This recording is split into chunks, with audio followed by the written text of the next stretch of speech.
like a mixed blood, but if they real dark skin or black looking, it's like a disrespect. So basically, I've already heard what you said, so I'm like, damn, it's like that down? Yeah. It's very bad because the Hispanic girls who are dark skinned don't consider themselves black.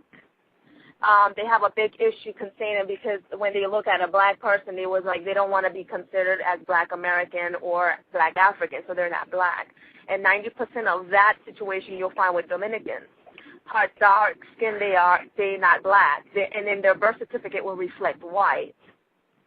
Wow. If you look at a lot of most wanted places or those kids who have been lost here in South Florida, nappy-headed, dark-skinned, and then you see the name, Spanish name, and then race, white. And you're like, okay, how did this happen? Because white folks are because they don't want.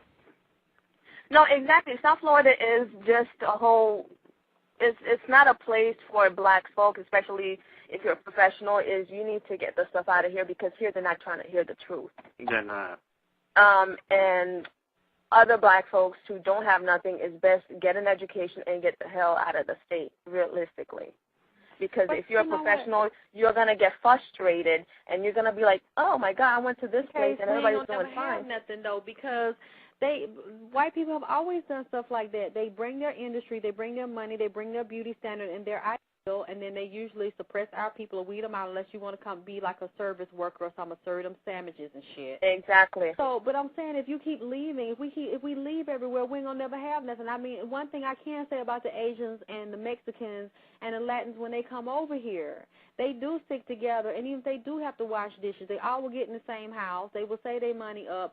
So we do need to learn from them. And, yes, we're still dealing with racism and discrimination, and they pit white Latins against black Latins, and usually they have more political clout, but they stick together and help us out. So it's like we have to stop saying, well, we're just going to leave here since they don't want us here. It's like, what are we going to do? Well, then people have to, and not to cut you off, Alexyss, but they have to go back and really study the kind of mind play that's going on mind game. For example, I used to work at a hospital one time, and it was me, two, African-American girls there, and a Hispanic and a couple of whites would just sit there. Each time we go to lunch, they make sure that we don't go to lunch together.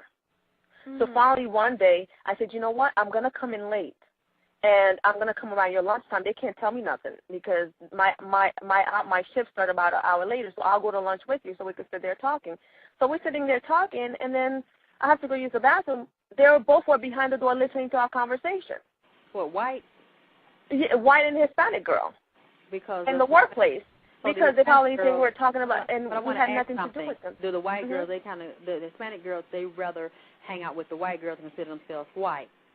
And dye their hair blonde. Mm-hmm. That's like a lot of things going on down here. Dyeing their hair blonde, and sometimes wear contacts, and then sometimes change their name. Yes. To fit a white type of looking name. Mm-hmm. And then they ask or get with a white man. Oh, black baby, they're going to be looking crazy. So what? Huh? When they end up getting with a white man and having an old yellow chocolate-looking baby, they're going to be looking crazy. Like they don't know what's going on. Exactly, but to them, that baby is white. That baby can't be black. That's how it's going to grow up thinking. That's what I'm saying. The mind play that's going on is we have to sit there and say, you know what, this is not right. This is where the division is. But until then, it's going to still be like, okay, we have to get out of this state. We have to do this in order for our own survival. Like, we don't want to get up and leave things because we've never been, black folks in general will, stick it out. But it gets to a point whereas when you look at the state of Florida, if in 10 years from now they're going to do a census or anything to find out how many degrees and who was moving up, the only people that you're going to see on the top 10 list will be Hispanics. Because black folks are not getting jobs because in Miami you got to speak Spanish. That's a way of discrimination, but they're not putting it as discrimination because I once filed discrimination and the paper came back and said they didn't find any discrimination. It was both Hispanic names up in the EEOC office. Wow. So it's just like a catch-22. Like, what do you do? Do you stay and not do anything, or do you leave and find something better? Because you're not going to get it here. Everything is Spanish. Everywhere. But it's not just there. It has happened everywhere. It happens here. It happens everywhere. I hear this story all the time in different places, and I still say it. If we keep running and saying, let's go here where there's better opportunity, how much can you run? I mean, if our people don't stick together and create our own political, socioeconomic base, you're going to always have that problem. This is what these people are doing. They're sticking together on a political and a socioeconomic basis. That's what all of these groups are doing. We need to learn from them and follow their pattern.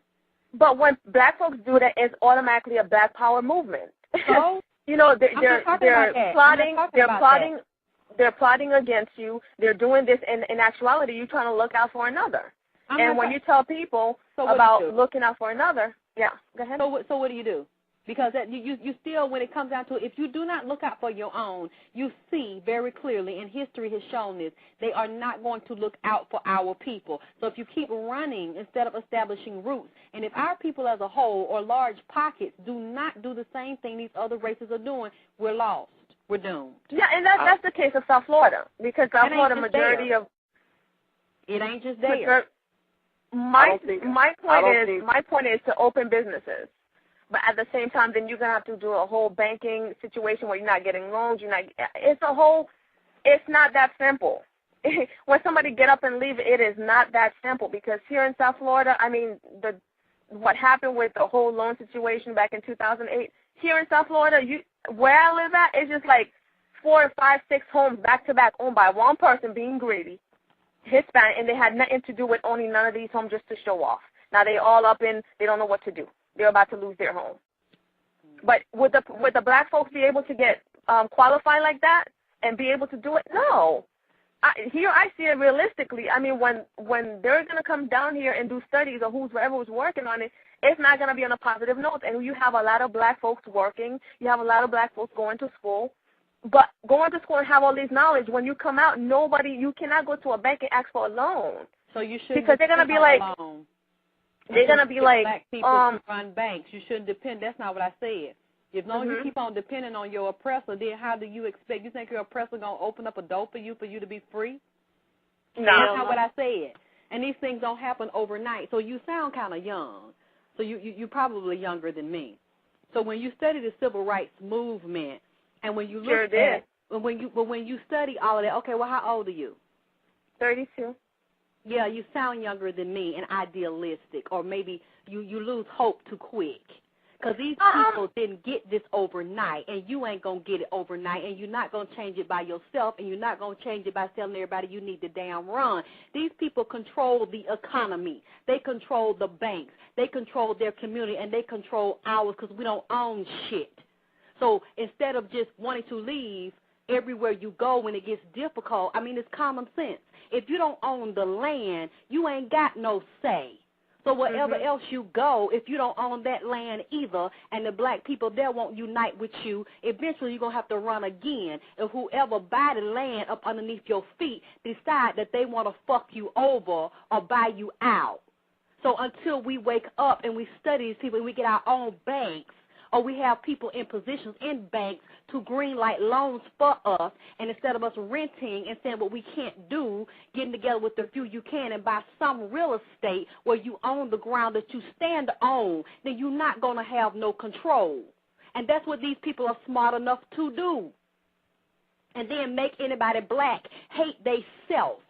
So that when you hate yourself, instead of you focusing on getting power and owning land, and having economic and political power, you trying to get contact. You trying, not talking about you, but black people in general, they trying to be around white people and live around them, renting shit on land that they own, instead of saying, you know what, I'm not going to feed into this dark-skinned, light-skinned shit, self-hatred shit. I'm going to get my education. I'm going to form alliances with people that are in stock markets, that are in banking, that are in finance, that are in real estate, that are in hotels, that are in clubs, that are in music. We need somebody. These people have people in every industry working for them, and they stick together to weed us niggas out. And that ain't going to never change. But do you know about the bandwagon movement situation down in South Florida? No, I don't. But until then, so what do somebody who is 32, mother of 2, do until then? Like I said, if you feel the need to leave, leave. But one it's person, is not going to do it because one Latino That's did exactly do it. what my point is. And that's the point I just said. This is not going to happen overnight. This is a movement. Them people came over here, and a lot of them did come with nothing. And a lot of them did have opportunities. They did get loans that we didn't get.